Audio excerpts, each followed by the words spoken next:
but over 60% of them have been returned back to their home countries to face justice for their crimes there as well.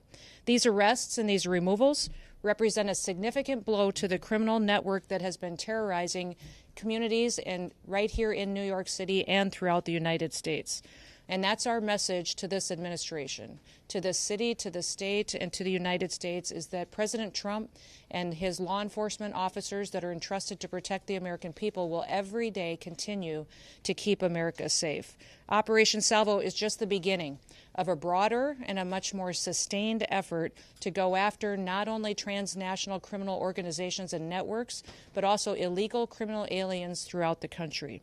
We are on offense. The Trump administration is using every single tool that we have to protect the American people. Sanctuary policies, whether they're here in New York City, whether they're in California, Illinois, or Minneapolis, if you are a criminal illegal alien, we are coming to get you. We will arrest you. We will bring justice, and we will also bring safety to the American people. We are warning anyone, if you think you can harm an individual, a citizen of the United States, or a law enforcement officer, we will find you and bring you to justice. If you lay a finger on one of our officers, we will catch you, we will prosecute you, and you will feel the full extent of the law. In every single thing the Trump administration does, we put the American people first. Operation Salvo has proven that by taking 54 dangerous individuals off of our streets and protecting the people who live here in this city. Now, also, thanks to President Trump, we have 2.6 million people who have left our country who shouldn't have been here in the first place. They were here illegally, and over 650,000 of them were arrested, detained, and deported back to their home countries. 2 million of them left voluntarily.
with our partners to unleash a salvo of justice.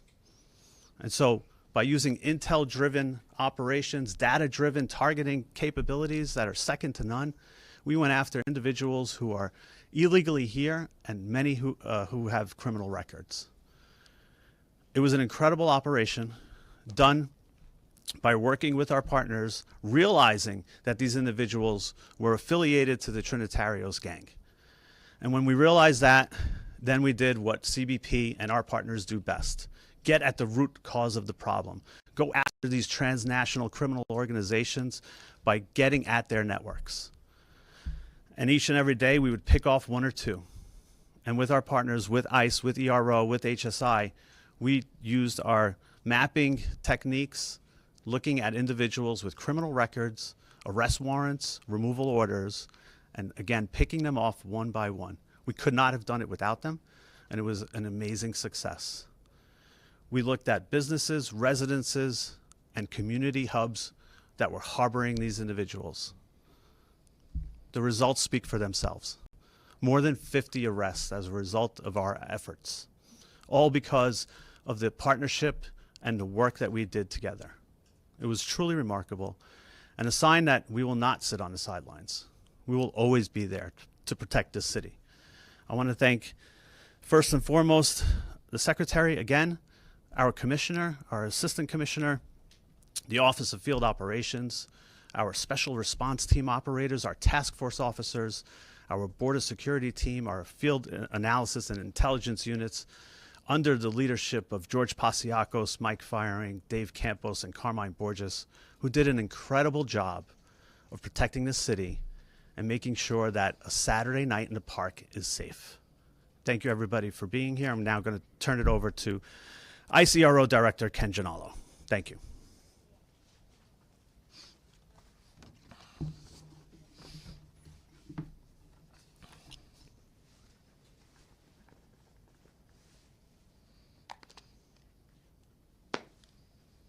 Good morning, everyone. How you doing? My name's Ken Gianello.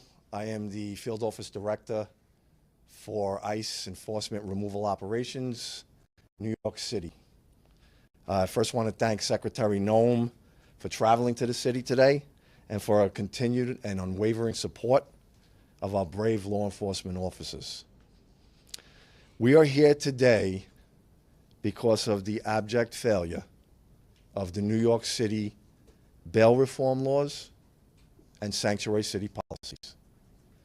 The tragic shooting of this heroic CBP officer was entirely preventable and is a direct result of those policies.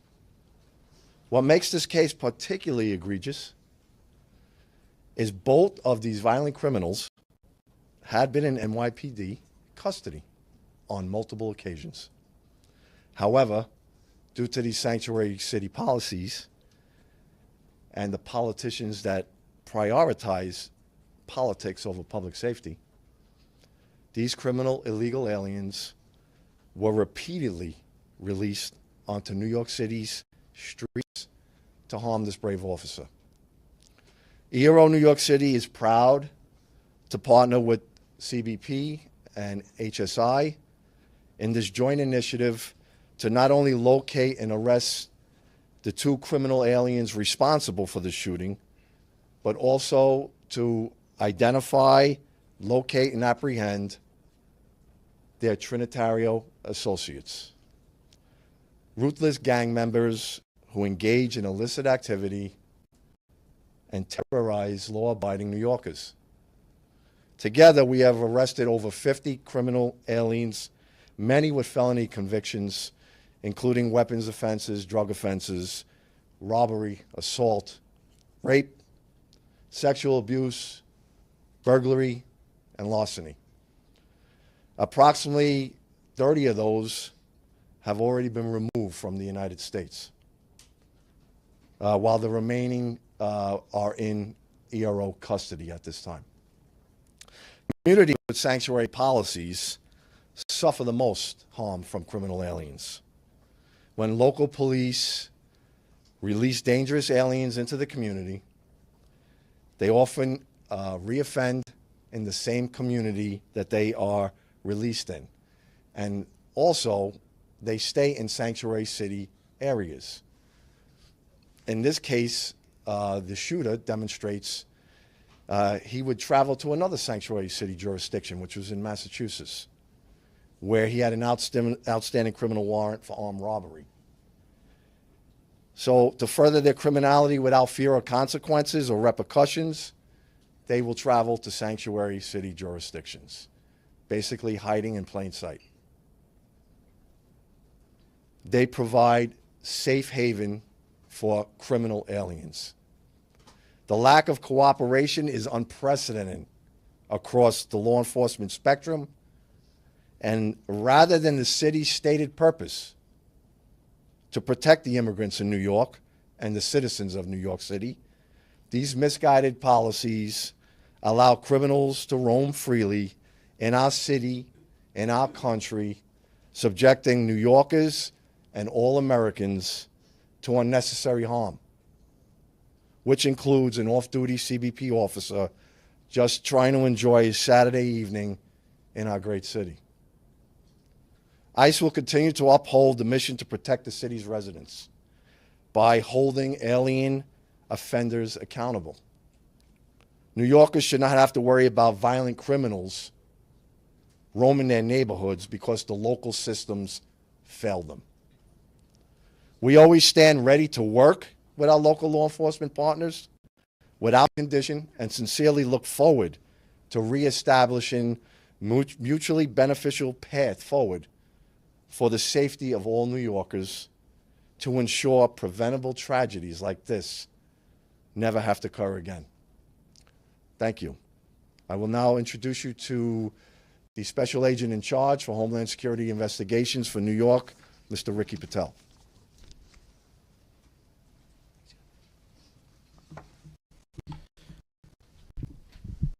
Thank you, Madam Secretary.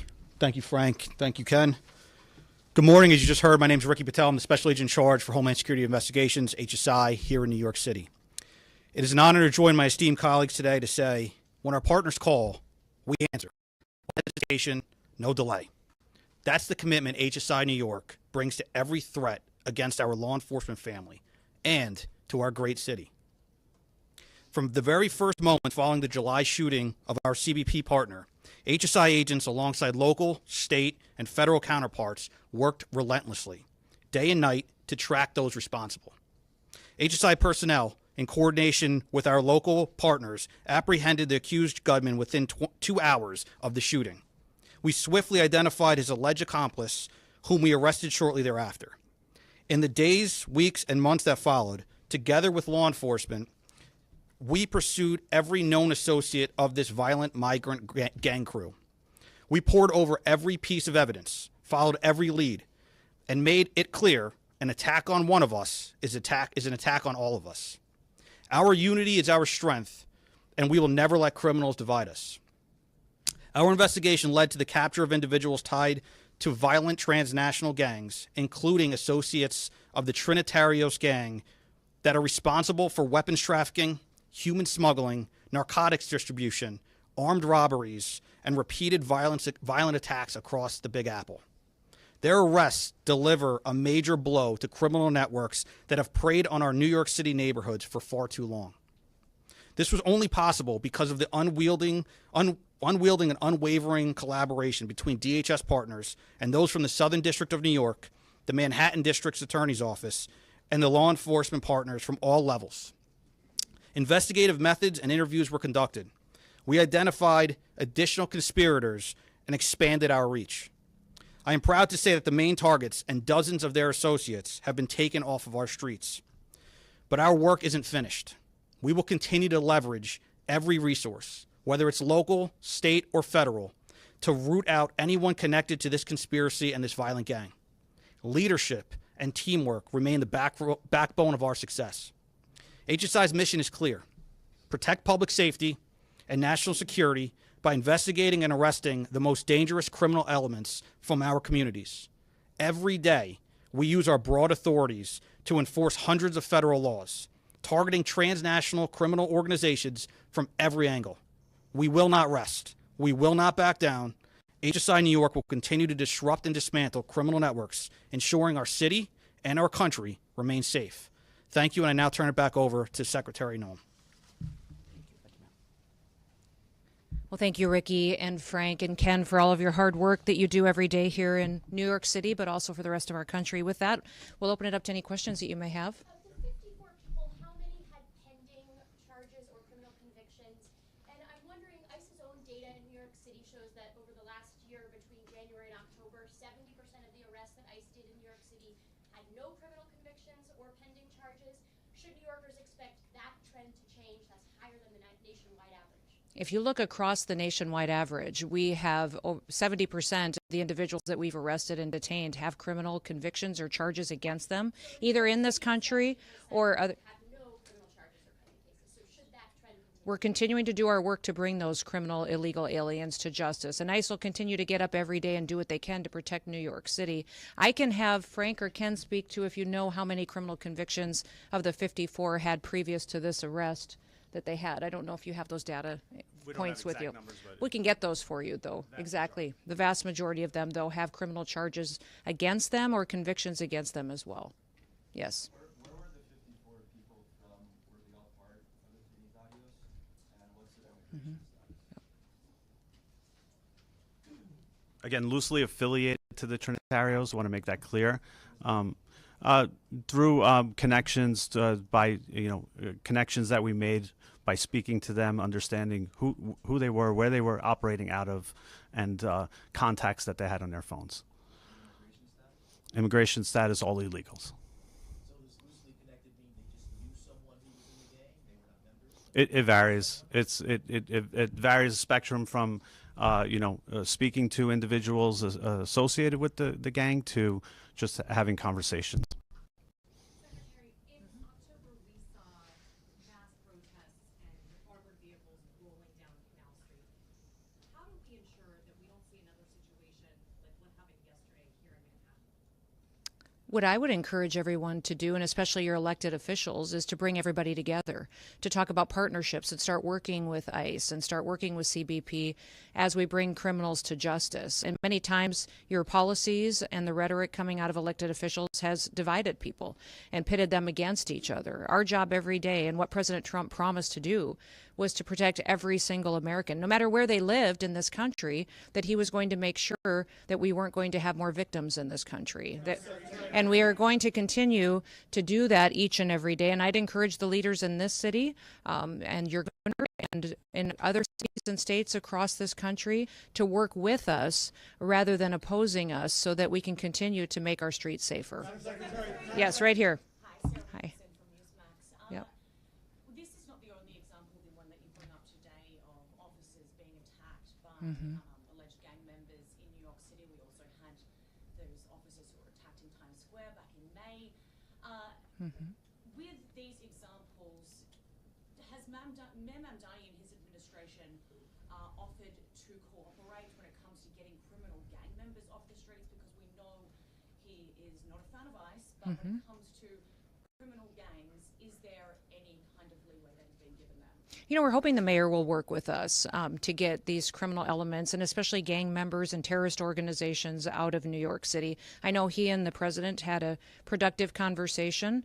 Our communication at the Department of Homeland Security has not been productive with the mayor's office or with NYPD, but we want to continue those conversations so we can work together. Yes. Director Russo spoke about how this operation happened discreetly, Yeah. darkness, and that's how it should be, which is in contrast to what happened in Minneapolis yesterday. You said What do you mean in contrast to what happened in? very, if not very much not. Because of the protesters and the violent criminals that were attacking our law enforcement. If you remember in that operation, what happened was our officers were out trying to get a car stuck out of the snow when they were surrounded and assaulted and blocked in by protesters that were inciting. The officer was following his training. He did follow his training because of an individual that was. Point blank into a driver's window. Is that part of the training? How is that self-defense? This is an experienced officer who followed his training, and we will continue to let the investigation unfold into the individual and continue to follow the procedures and policies that happen in these use of force cases. But let's remember the events that surrounded what happened yesterday on that tragic situation was that these individuals had followed our officers all day, had harassed them, had blocked them in. They were impeding our law enforcement operations, which is against the law. And when they demanded and commanded her to get out of her vehicle several times, she did not. So we'll continue to allow this process to unfold and recognize that these law enforcement officers every single day put their lives on the line. They go out and do their jobs. They go out and... This was an act of domestic terrorism, which is perpetuating... These policies and procedures that follow a use of force situation like this are continuing to be put in place. So the standard operating procedure after every use of force situation is that we follow these procedures and protocols. The situation is no different. This young lady, right beside you.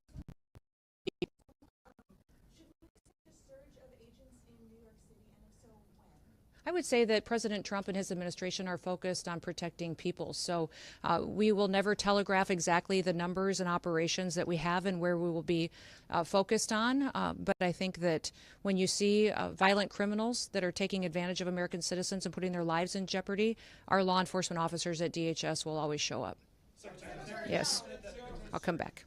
I'll come back. Go ahead.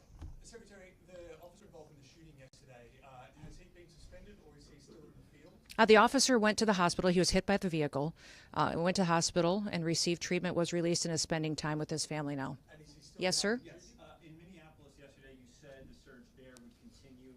You didn't directly say whether we can expect an ICE surge for civil deportation enforcement. Can you explain what a surge is? I won't describe in detail our law enforcement operations that we have. It's just puts our officers' lives in jeopardy, but they will be there enforcing the laws of this country and upholding the public safety needs that have to happen when it comes to enforcing federal law. So will this be just Homeland Security Investigations? You know, we've got thousands of officers there, and I'm not opposed to sending more if necessary to keep people safe. Back up here.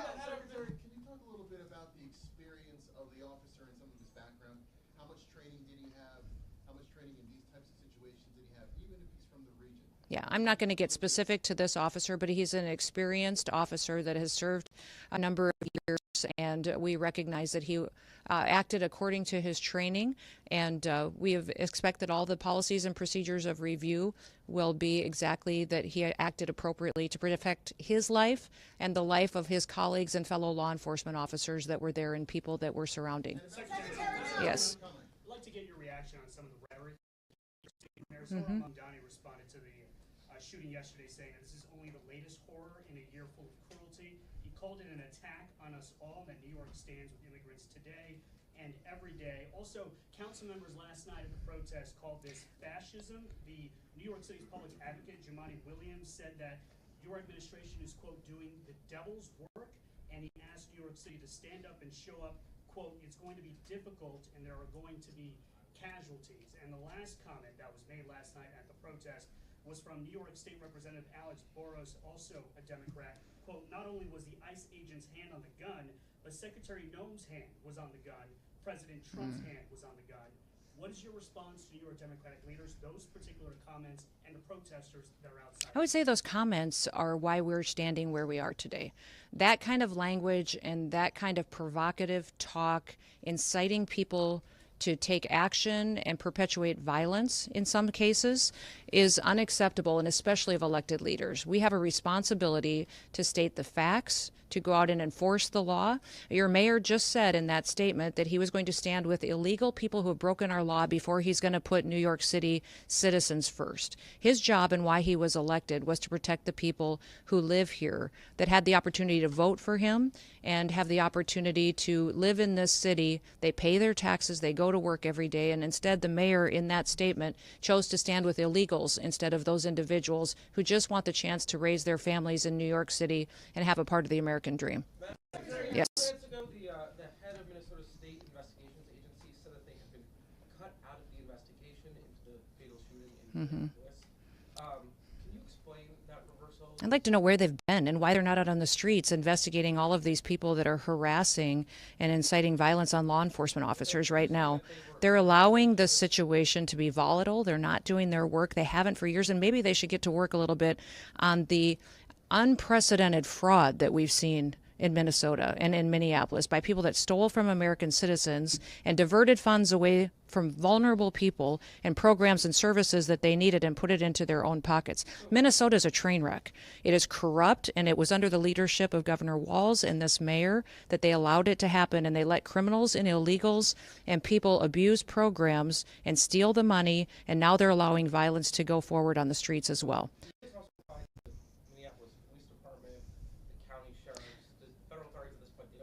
I won't put a blanket statement out like those other individuals will. What I would say is I welcome them to come and help us. Come help us make sure that the streets are safe, that laws are enforced, and that we can do the right thing to make sure that American citizens come first. Yes, sir. They have not been cut out. They don't have any jurisdiction in this investigation. Yes, go ahead. I'm going to speak to this individual right here. Yes. Mm-hmm.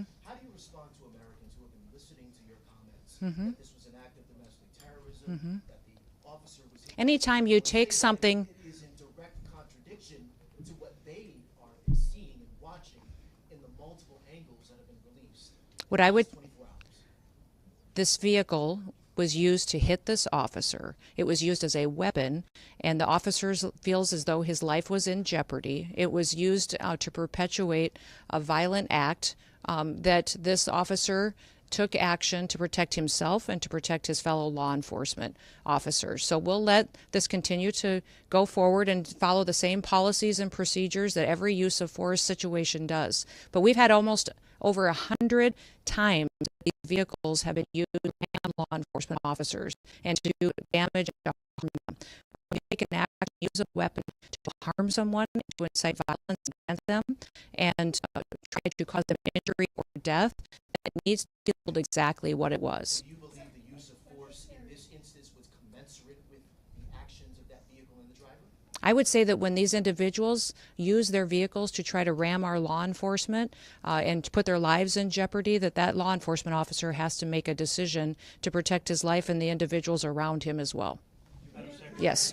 What did you make of Tom Homan's comments yesterday that we should wait for an investigation before determining, as you have, that in this incident it was self-defense and that he felt that his life was in danger? You know, I didn't see those comments, but from what I understand, he also put out a statement later as well. So I'll let Tom speak to that, but all of us are on the same page in the fact that this law enforcement officer followed his training and that he defended and acted in defense of his life and those around him. Secretary Yes. Darla Miles, ABC7 New York. Two quick questions. First, you said these protesters had been following the ICE agents. Do you have a little bit more of a timeline and can you share with us some of those other initial encounters prior to the fatal shooting? And then secondly, can you speak to the closure of the ICE office at Rikers by Mayor Mamdani? There will be more details coming out as this goes forward in the coming days, and I'll talk more about that closure in the future. Is there anything Yep. else? So can you say if there was how many times that if they had been threatened, like how many other times they? It had been ongoing throughout the day. Yes. Thank you, Madam Secretary. Whatever happened in Minneapolis, a mother of three is dead, an American citizen. Do you have a message for her family today? Yes, absolutely. And I reiterated this yesterday when I had my press conference in Minneapolis. I asked everybody not to just pray for the officer, but also pray for the deceased family and her loved ones as well. It was a tragic situation that I hope we never see happen again. That's why I'm encouraging all elected leaders to work together so that we can be cooperative in getting dangerous criminals off of our streets. Do you feel like that you go in with a lot of publicity about these operations? Do you feel like that needs to be revisited so that maybe you go in a little more covertly, or do you need to change the approach at all? I would say that we have all different kinds of law enforcement operations ongoing with the department at all times. We don't telegraph what they are, the details or specifics, or where we're going to be operating. I would say that there's different tactics utilized for what's appropriate for the situation and the criminal activity we see in the city. Last question? The details of Renee Good's harassment of ICE officers early in likely it wasn't just that one incident, it was earlier in the day as well. Yes, it was, and that will be a part of some of the details that we will be sharing in the future. Thank you. Thank you all for being here, and I appreciate you focusing on this operation and the 54 criminals that we have gotten off the streets because of the work of this team behind me. We thank all of them for their service and recognize that, again, I'll remind you, tomorrow is Law Enforcement Day. Please take the time to thank a law enforcement officer who's out there keeping us and our family safe. Have a wonderful day.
I want to be respectful, that's all. Thank you. How are you doing, okay? Good, how are you? You know, busy. Yeah.